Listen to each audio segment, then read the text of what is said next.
Good day mga ka-budget, bike check tayo kay T-Reach Adventure natin na 27.5, naka 1x12 speed. Frame yan ay alloy na, ang crank niyan ay Halotech T-Reach, ang kanyang RDI RX 12. Ang kanyang cogs naman ay 12 speed, hubs niyan ay quick release na.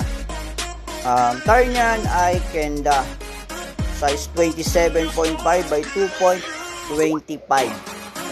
Naka-alloy rim na rin yan. Ang hulihang gulong ay naka 160mm rotor, quick release.